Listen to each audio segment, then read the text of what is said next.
মানুষ মানুষের জন্যে একটু সহানুভূতি কি মানুষ দিতে পারে না?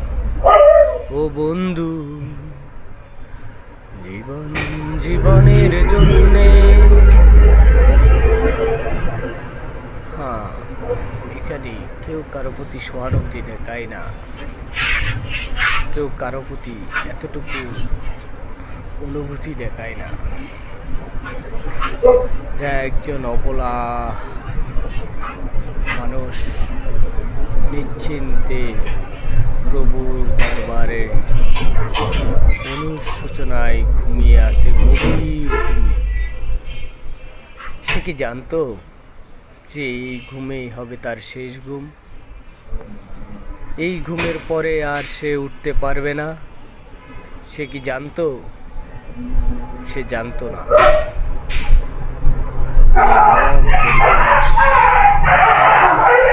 মানুষের কি থেকে যে কি হয়ে যায়, কার মন কখন কি করে তা কেউ জানে না।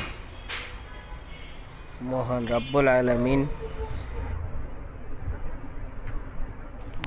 রব্বুল আলামিন মানুষকে সেরকম ক্ষমতা দান করেন নাই যে আগে থেকে সে কিছু জেনে যাবে।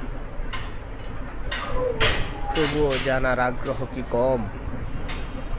অনেক চেষ্টা করছে মানুষ, হাজারো চেষ্টা করছে, অনেক কিছু জানার চেষ্টা করছে, তাদের জানার শেষ নেই।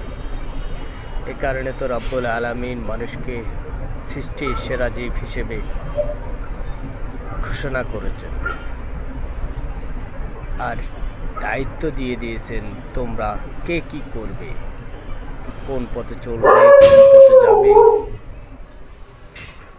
সেই দায়িত্বের কারণে আজ কে কাহাকে অবহেলা করছে, কে কাহাকে কি করছে, এটা কেউ কখনো জানে?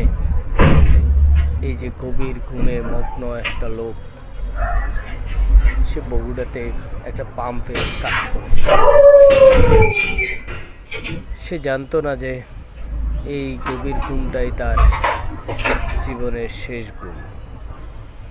মাত্র কয়েক সেকেন্ডের মধ্যে সেই ঘুমটা তার চিরতরে ঘুমিয়ে যায়। যে একজন লোক ঢুকেই তার মাথায় আঘাত করতে আর সে চলে যায় পরদেশে।